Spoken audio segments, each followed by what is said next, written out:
Hi there, I'm Keith Cawley, and this is Thrive, a Bridgestone America's podcast where we explore our company through compelling conversations with teammates across our organization. Arguably, some may say that talking tires is not super compelling, sexy, or cool, but I know a lot of people who would disagree, and I'm not just talking about our Bridgestone teammates. There are a few areas of the business that just ooze awesome in every sense, fueling a need for speed or a great adventure in the great outdoors. Whether on two wheels or four, our ultra-high performance motorcycle and off-road tires are celebrated by enthusiasts who live to drive and experience the extreme.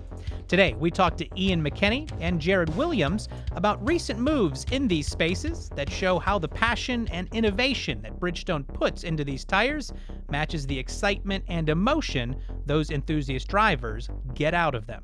We hope you enjoy this conversation. Well, we are joined today by two guys who are going to talk more tires with us, and this is the I Want to Go Fast group is what we're going to establish this with today. But we are talking about performance tire in a couple of different segments of the market, a couple of different applications. But we'll start across the table. From me is Jared Williams, General Manager of Motorcycle Products for Bridgestone in U.S. and Canada. Jared, thanks for being here. Hey, thank you. Good morning. Good morning. And here in the middle is Ian McKenney, and Ian is the Senior Product Manager for Consumer Tire, also a guy who likes to go fast. Absolutely. Thanks for having me. Absolutely. We're going to dive in, and the aspect of performance tire, maybe some people have heard the term ultra-high performance, or UHP is an acronym. We have our long acronym spreadsheet at Bridgestone, so any opportunity to explain, we will take. Okay. So UHP, ultra-high performance tire, is an area, but of course within that motorcycle, we're going two wheels instead of four. There's some competition aspects of that, but also for people who've got their bikes, they're out on the roads on the weekends, just kind of enjoying speed, touring, all of the above. We're going to cover the gamut. But before we do that, we like to learn a little bit about our guests, learn a little bit about the background that brought you to where you're at. So Jared, let's start with you.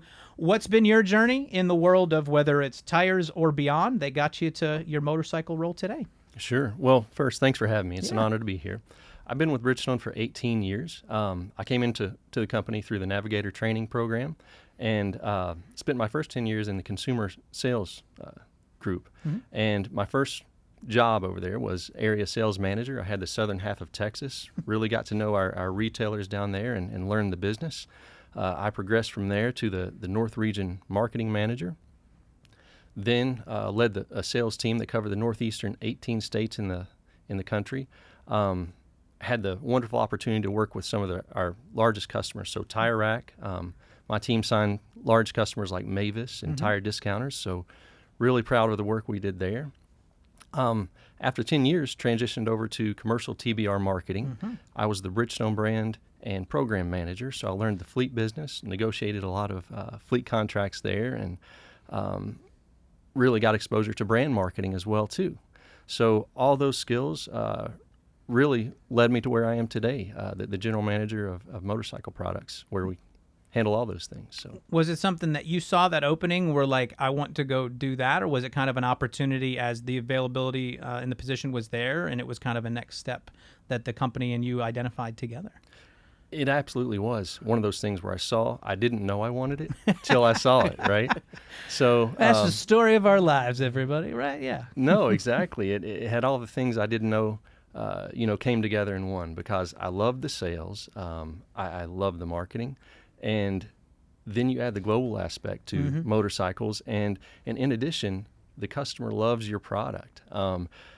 It's not a grudge purchase anymore. You go and speak to customers and dealers and distributors, and you're talking about their baby. It's their hobby. Their motorcycle is theirs, and they are excited about the performance and awesome attributes you're going to bring to their hobby. So all that together just made this a dream scenario. Well, I think that's one of the things that makes kind of this conversation today so unique, is like, this is an enthusiast market, right? Where everybody you're talking to is super enthused about tires in general. It's not like trying to help somebody understand the right tires to put on their CUV.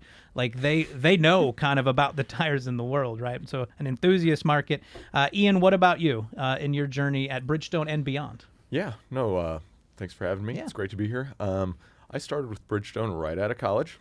I've been with Bridgestone for a little over 12 years now. It's a lifer in a term Yeah, right there, right? I'm on track, right, heading that direction. Out of school, I started at ATC on the development side.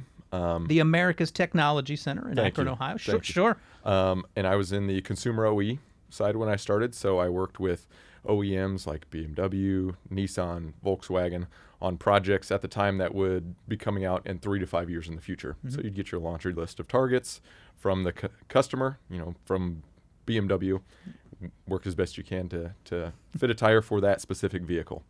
After a few years of that, I actually moved over to the replacement side of the house, designing product lines, entire lines, primarily in the truck and SUV space and also winter tires. And that was my first real interaction with the product management, product strategy group, because they were the ones who were handing the targets to ATC and saying, here are all the sizes we want for this product. It needs to be able to do A, B, and C. It needs to carry this load. It needs to be this speed rating. And so a lot of that interaction, I was receiving all of that information from them. In the middle there, and it was actually when I was still doing OE work, I had an interesting cross-training opportunity with the IndyCar race team. This 2013 season, I actually kind of did double duty. So I did OE development, and then select weeks out of the year, I would fly out with the race team, go to the track, do race tire stuff with IndyCar, and then land back in town on Monday and try to catch up on all my work for OE before we left again the next weekend.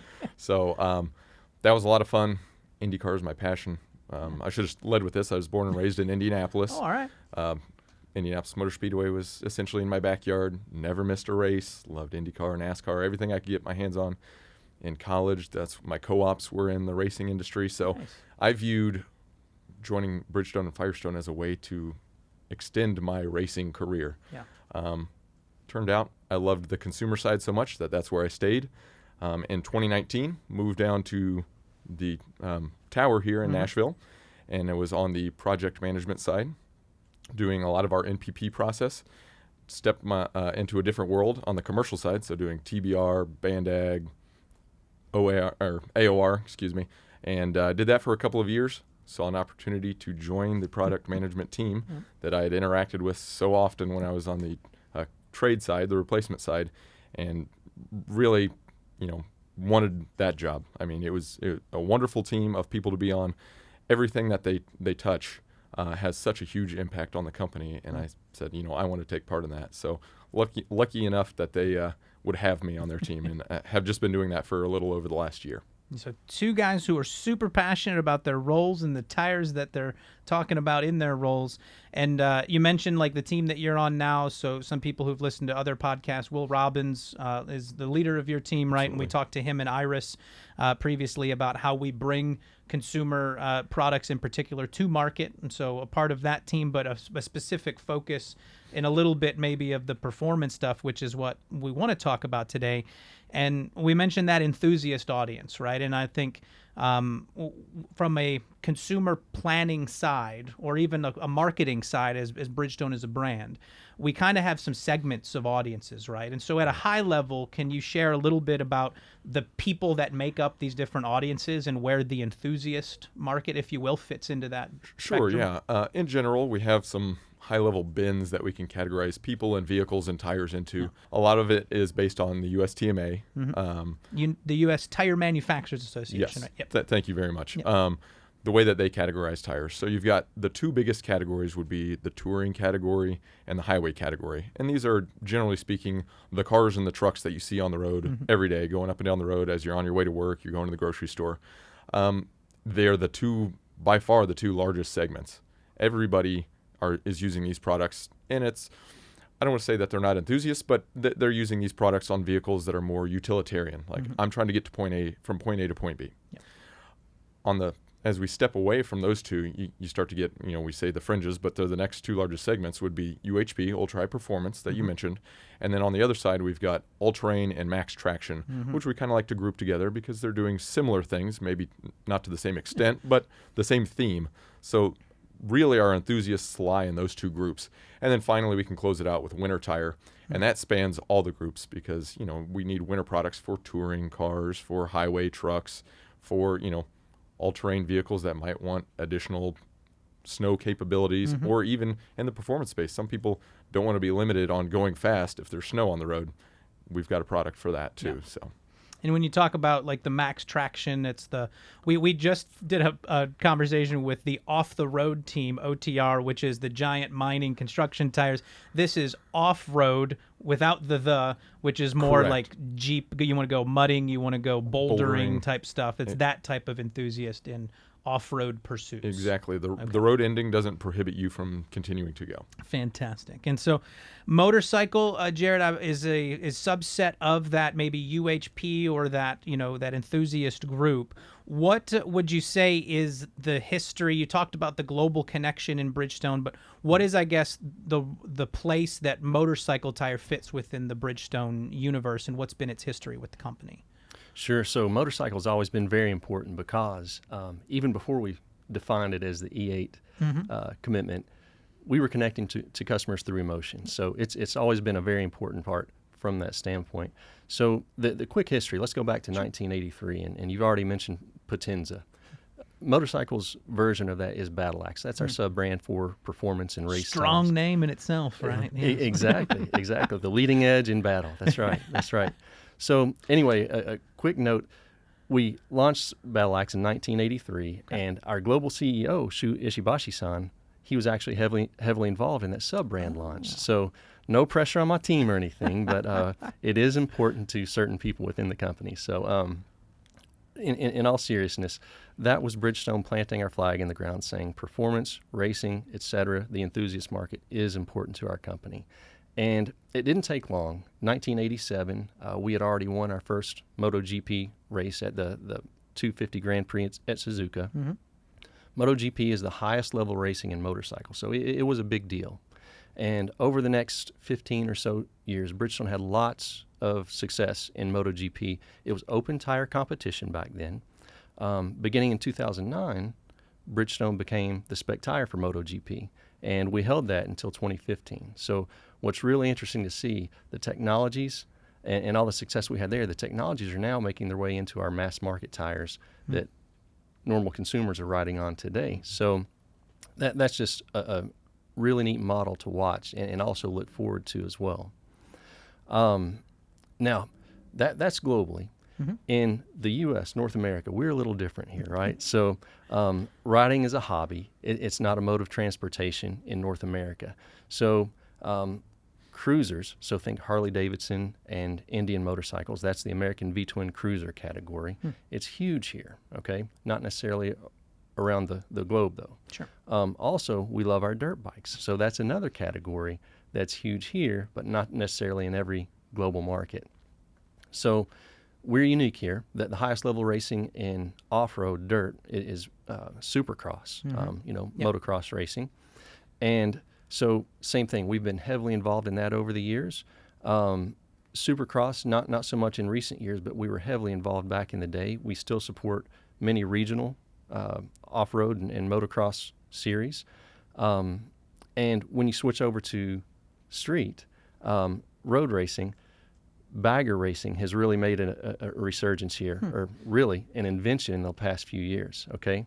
And what's unique about this, you mentioned NASCAR earlier, Ian. Think big, heavy vehicles that weren't designed for racing, 500, 600-pound Indian and Harley motorcycles. Well, modify them, put some race tires on them, and then go race them on some of the premier racetracks in the world. So sure, sounds normal. That's the American version of motorcycle racing here. So anyway, that's the quick history of where we've been and where we are now. I mean, because when I think of like MotoGP, right, it's the guys laying down their knees as they come around turns on these extreme road courses, right? They're doing this with like Harleys and Indians now? Or not to that extreme level? Oh, they get their knee down. Fantastic. Yes. I got to go watch some YouTube videos, man. I'm a little behind the times, it appears. That's right. Well, and I think you talked about MotoGP. I mean, it has a very passionate following, similar to like some F1 and IndyCar and some of the premier sport, motorsport racing in North America here has that target audience that is super passionate. So they might be more familiar, but you actually just announced with Bridgestone Motorcycle a partnership with the Canadian Superbike Series. So bringing that a little bit more close to home, getting it more integrated with our business in the U.S. and Canada. What's the objective of that partnership that y'all recently announced? For the next 4 years, beginning in 2023, Bridgestone is the title sponsor and spec tire for CSBK, Canadian Superbike Championship. And that's big because that allows us to show off our awesome race tires here in the North American market. And to your point, this is traditional road racing. This is superbikes and sport bikes. And as far as the objectives, it's really twofold. Number one, it ladders up to our global motorcycle business strategy, which is to transition to a premium niche player. And this is just another way of saying driving mix. You've heard Paolo, Ricardo, other business leaders, drive mix. This is our terminology for that. And when you're driving mix, the highest value add segments in motorcycle is race, sport, and touring.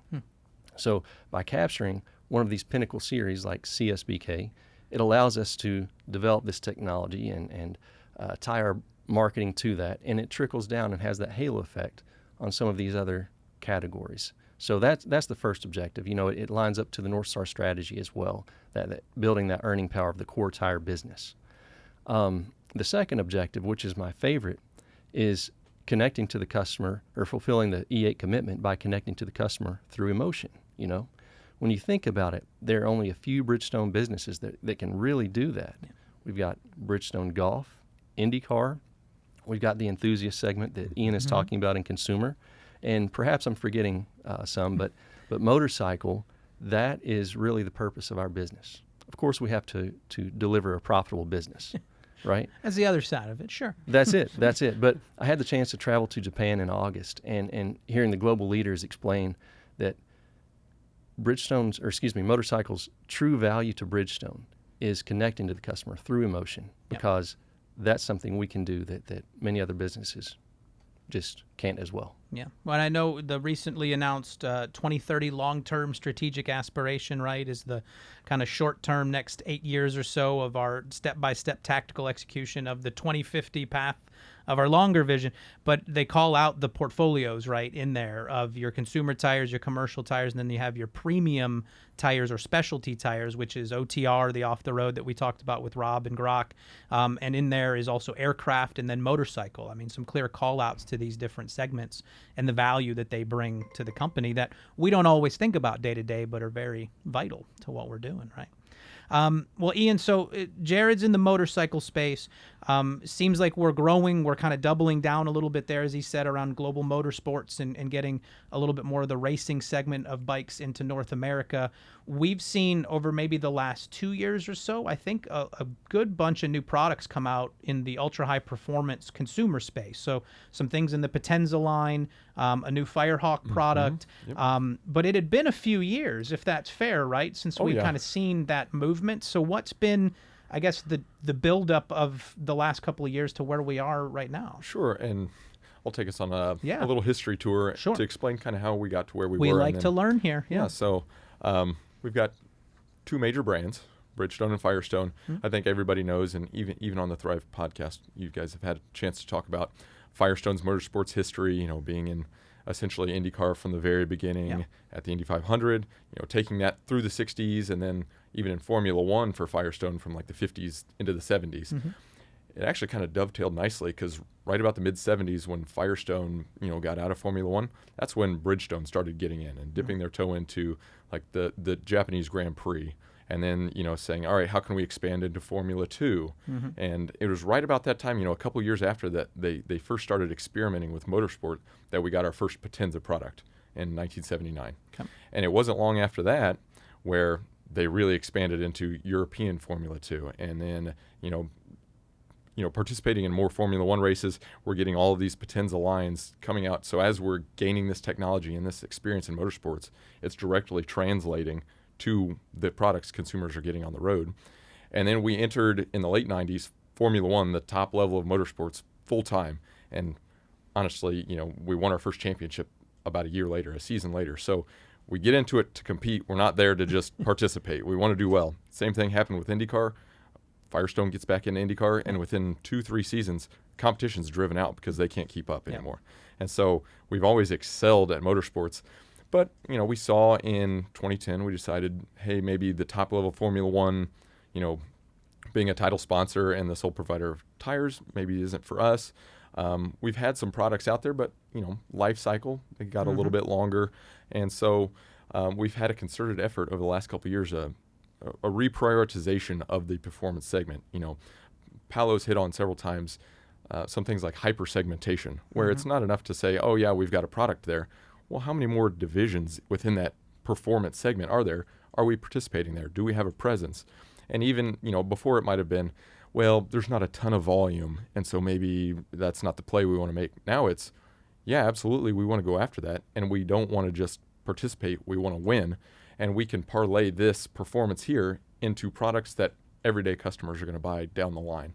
And so in the last couple of years, like you mentioned, we have had the Potenza Sport in 2021. The Firehawk that you mentioned, Firehawk All-Season version 2, just launched in August. That is a direct connection between motorsports. So we had our Indy Firehawk Rain race tire. That pattern directly translated into the pattern that we put out for the Firehawk ASV2. There you go. So if you look at that tire and you look at the one that the consumer can buy, they're going to say, yeah, I can see that. That's the same thing. They're using the same technology, which is really cool because it's so rare that you can kind of translate that experience into what someone's getting these days. As we move forward, well, I will say also this year, we just launched our competition tire, the Potenza RE71 RS. It had been a while. We had the RE71R that launched in 2015. We came in like gangbusters, did great in grassroots racing, SECA, podiums, national championships, doing excellent. And then, there was a little bit of a deprioritization. We said, this is a great product. We'll let it sit out there. Obviously, competitors come in with new products, and you start to lose a little bit of share. And we actually had a pause there where, between the RE71R and this new product, we really weren't in that space at all. And part of that was, well, we don't want to just put something out to put it out. Like, if we're going to do it, we want to do it with the best product. And so we waited a little bit. We launched the RE71 RS officially in June, which is kind of in the middle of the race season. But we've seen the uptake in product has been great. As you've mentioned, this is an enthusiast segment. We don't have to advertise really hard. There's not a lot of marketing. These folks will go and do their own homework. They're going to get their hands on the tires. They're going to do their own testing because they want to win. And that's what we've seen with this product. People have purchased them, seen the results. We're winning podiums and national championships already. And there's a lot of momentum there, and that's going to carry us into the future. Something that's launched in Europe, Potenza Race, which is us getting back into like supercar tires, which has been kind of a gap. And this was something, once again, championed by like Paolo and that hyper segmentation. We have these prestige vehicles. We're a prestige brand. Why are we not playing there? And this was our opportunity to do that. And so we're getting fitments on like the Lamborghini Huracan STO as an OE, which isn't something that we've done for quite a while. And we're starting to see that Potenza Race brand, as those vehicles come over here, we're getting more familiar with it. We're looking for opportunities to expand that here in our market. So there has really been a concerted effort to raise the performance brand, the awareness, and our participation level in that segment. Yeah. Well, I mean, just listening to the description of some of that, right, and what Jared was talking about too. I mean, these are the things when you're scrolling through social media and any kind of tire images that pop up. I mean, these are people who own really good-looking bikes that they're out there waxing, in the middle of the week. They want it to shine and look nice. You've got these grassroots kind of car, whether it's car clubs or series that race at small tracks and do tours around, but a lot of grassroots community engagement, because these are people who care about their cars, and like this is the sexy stuff to look at, right? When you're on any of the imagery on this stuff. I mean, this is the cool and fast aspect. I mean, Jared talked about it a little bit, why in motorcycles it's important to kind of be a player and be innovating. In general, I think you hit on some of it there, Ian, but the 2030 strategic aspiration talks about value over volume, right? So it's the high value products as opposed to just let's go get something in there to sell. But I guess, is that the reason why it's so important for us to be a player in these? Like, if we said we kind of deprioritized it or we went stagnant for a couple of years, why is it so important now that we double down and get back in? Sure. So for these products like a competition tire, like a RE71 RS or a Potenza race that's going on a supercar, we understand that's not geared toward everybody. The volumes on those aren't going to be huge, but the brand recognition and the performance there provides a halo effect on everything else that we sell downstream. And like Jared said, there's a lot of concerted effort toward rich mix. Yeah. We don't need to sell every tire in every size and put it on every vehicle, but where we do sell it, we want to make sure that it makes sense not only for our manufacturing, but also it makes sense for the consumer, and they're getting a good product that we can also make good business off of. So as we start to see performance in an RE71 RS winning podiums, those folks, and getting that kind of grassroots word of mouth going, they're more likely to put a performance all-season tire on their daily driver car. Or, as you get that great video capture of these beautiful cars doing extremely high-performance maneuvers, and people say, oh, well, that's on a Bridgestone. They have great technology.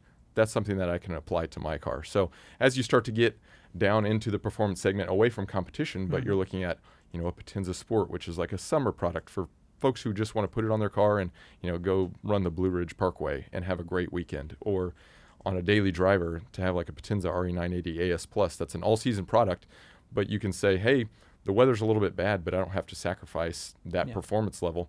That's kind of what we're trying to shine a light with these premium level products and these competition products, to say, hey, what we're doing to win in this space that's really difficult, we're applying to all these other products that everybody can go buy, regardless of whether or not you have a Ferrari or not. Yeah. Not everybody's got the Hurricane, but we'll dream one day. We'll get there. Jared, I mean, you said you started with the company, right, in kind of consumer products. You went into commercial. I mean, does all of that kind of ring familiar to you, right? I mean, the halo effect and what your team is doing now in motorcycle, to have the halo effect of proven performance, the technology, the innovation that they drive. Kind of, do you remember how that went out into your areas when you were prior to motorcycle? And also, how are you feeling it now as you go? I mean, you're off a bender, right, of like 3 events in 10 days where you guys were having all this success. Do you feel all of that build as we kind of see this momentum around the resurgence of the performance brands with Bridgestone the last couple of years? Yes, it all feels very familiar, and it's the same model that we've seen for years, except on steroids, right? When you add the North Star framework and actually say, hey, we're building the earning power and driving mix, and then we make an investment like in Nasu, that's the motorcycle tire plant in Japan, where they're only expanding the premium tire portion of our capacity. All that's very familiar, and seeing, hearing the words and then seeing it take place, that's really impressive and makes me feel good about where we're going as Bridgestone and the decisions we're making. Yeah. Where is it going next for you in motorcycle? What's kind of on the horizon as the next big things on your big checklist? Yeah, so in general terms, I'm looking forward to the snowball, okay? Because 2 things are going to happen, through connecting to the customer through emotion. I love going to races and seeing these customers wearing Bridgestone Motorsports logos and cheering on their riders, because they're not just cheering on the riders. They have a motorcycle or 2 or 3 and a pickup truck and SUV as well. So if they have on Bridgestone Motorsports, what do you think their vehicles have? So it's a stronger connection than one tire transaction. It's a commitment to your brand because they love what you're providing for them. So when you're building that kind of connection with the customer and then pairing that with the new technologies that you're developing for that race series, which ends up in the mass market tires, you're just creating the snowball effect between high value add products and the built-in sales that will come along with it. So that's what I'm looking forward to, watching this play out over the next 8 to 10 years. Letting gravity do its thing, right? Let that snowball move downhill. I like it. Ian, what about you in the consumer space? We talk about Enlighten a lot as this kind of next future focus of our product technology and manufacturing. What role does that have to play in, I guess, UHP, and I guess what's next as you continue to double down in this space? Sure. So as we're talking about E8 commitment and Enlighten, I understand, like Jared said, for performance products, emotion. Like this is where people really get to let loose. But, as a part of that, we want to make sure some of the other E's are represented in performance tires too. And, we have corporate initiatives that we want to hit for sustainability. And this is not separate from that. This is coming along for the ride too. And so we need to figure out, how do we maintain that performance and maintain that level of emotion that a consumer is going to get out of the product, but still do the right thing globally. And so one of the E's that we're really leaning into for like our Potenza brand products is ecology. And the biggest part of that is Enlighten. So we've got these technology stacks that Akron is using, and they use Enlighten technology packages. So whether that's the body plies or the belt and nylon packages or a tread compound that enable us to, one, use less material without sacrificing performance, or use materials that are more sustainable than they would have been in the past, but get you equal or better performance. That's how we're contributing to kind of that Enlighten and those E8 targets through emotion, because we never sacrifice the performance, but also doing the responsible thing, whether it comes to materials or sustainability. Yeah. So it's all part of the connected universe together. Of course. We're all doing it. We said it when Paolo explained it, and Will did a really good job as well. It's the idea that a lot of times you have to trade off performance for sustainability or one of the other, and that's what we're refusing to do. We're not trading it off anymore, right? So the journey continues, just with this group a little bit faster than most, just because of the need for speed that everybody has. But Jared, thanks for taking the time to join us and talk motorcycles. Ian, thanks for taking the time and talking UHP. Excited to see what the future brings for everybody involved. Appreciate it, guys. Thank you. Thanks.